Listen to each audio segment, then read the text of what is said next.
Look at all these Switch 2s they have in stock. Look at these high prices for these. It's crazy. These things are not selling out anymore. They're not selling as well as they were supposed to.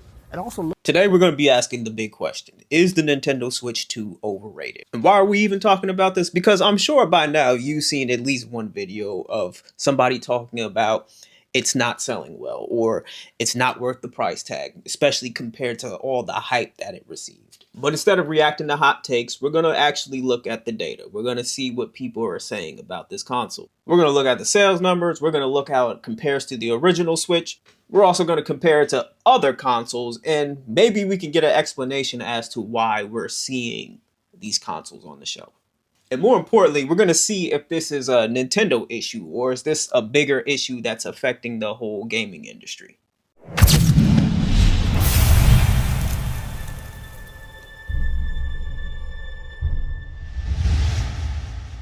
Welcome to Life Between the Levels. This is a channel about video games and how they fit into the real life around us. So is the Nintendo Switch 2 overrated? Let's start with the criticism because it didn't come out of nowhere.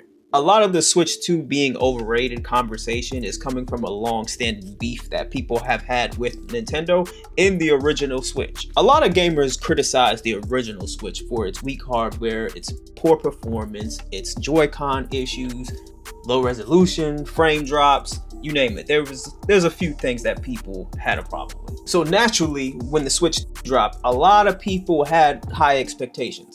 Many players even expected a really large leap forward when it came to this new console.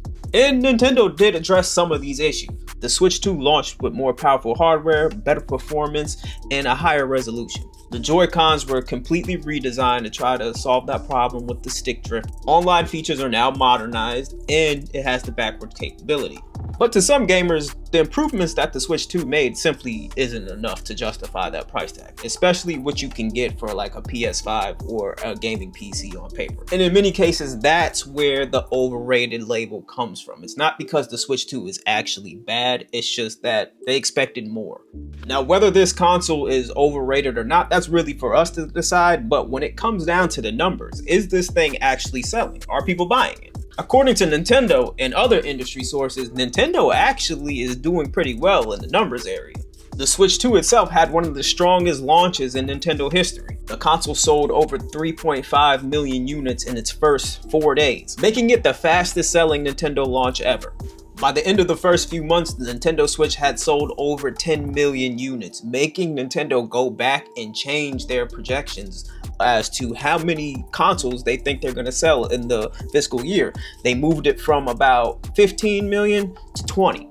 Here in the US, sales were outpacing the original Switch by about 70 to 75%. So no, by raw numbers, the Switch 2 isn't overrated or underperforming because people are out there buying this thing. But here's where context really matters. Now, like I showed you in that video, you're going to stores and you're seeing the Switch 2 on the shelves. What's going on? Well, a crucial part to this whole debate, conversation, whatever you want to call it, is that across the board, when it comes to all the consoles, sales are down.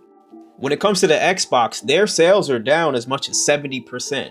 When it comes to the PS5, sales are down roughly 40%, and when it comes to Nintendo hardware, sales have declined compared to previous years. November, which is Black Friday and usually like the start of holiday shopping, traditionally they see strong sales when it comes to people buying hardware, new gaming consoles, and stuff like that. But this previous November actually saw some of the lowest numbers when it came to people buying consoles in over a decade. So when people say that the Switch 2 isn't selling, you have to ask the question, selling compared to what?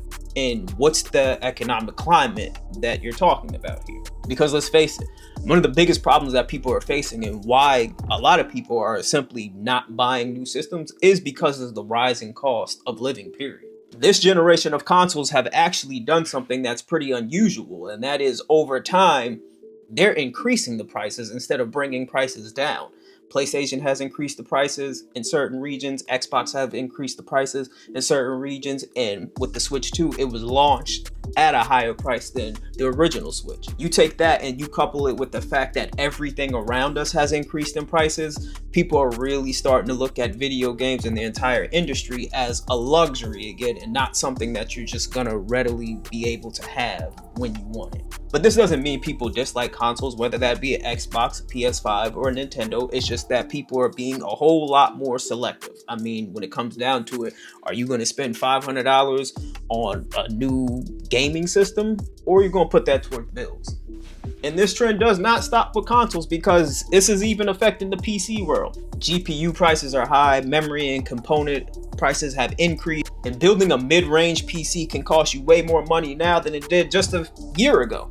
And because of all of this, a lot of people are simply just waiting to purchase their next console, or they're just holding on to what they have, whether that be a graphic card, a PC, or an older console. People are just waiting. But again, this isn't because of a lack of interest in a new console or in building or upgrading a PC. It's simply an affordability thing. One of the last reasons why you're seeing the Switch 2 on the shelves, and this is a really important one we can't overlook, is that Nintendo said that they wanted to do this. Nintendo said that they wanted to produce enough consoles so that everybody could get one if they wanted it. They wanted to try to have them readily available to try to combat scalpers.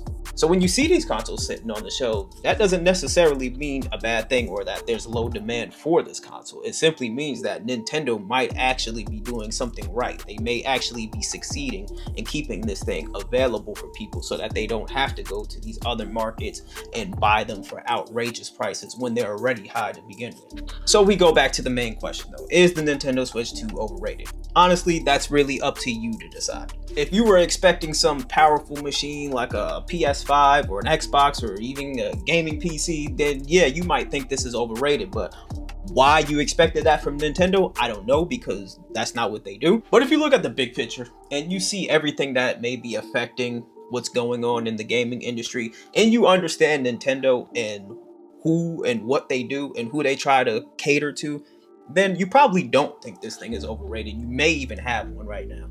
I have a Switch 2. When I looked at the price tag, I said that this is a little bit too expensive for me. Luckily, I was gifted it for my birthday, but I'm happy with the system. The system is better than the original one, and that's all I could ask for. Yes, there's not many games out right now, but the games are gonna come. And what's funny about these numbers is that it shows that people that are buying it would much rather just have the console without games than to not have the console at all. And despite all the criticism, the Switch 2 actually is doing well number-wise. It's still selling. It seems to have addressed the issues with scalping, which is another plus. And when you look at the big picture, you see that it's not failing. You see that there people are out there buying it and they want this console. It's just that it released in a time where, people's money is tight. Now, whether you're willing to see that price and dish out the money to buy this console, that's a personal choice. That's totally up to you. But when we look at the big picture of everything that's affecting the Switch and the gaming industry as a whole, we see that this whole situation is a lot more complicated. So it makes it just a little bit harder to just throw the label of being overrated on this console. Hey, if you enjoyed videos and video like this, please subscribe to the channel, like this video, and leave your comments. I'm interested to hear what everybody has to say.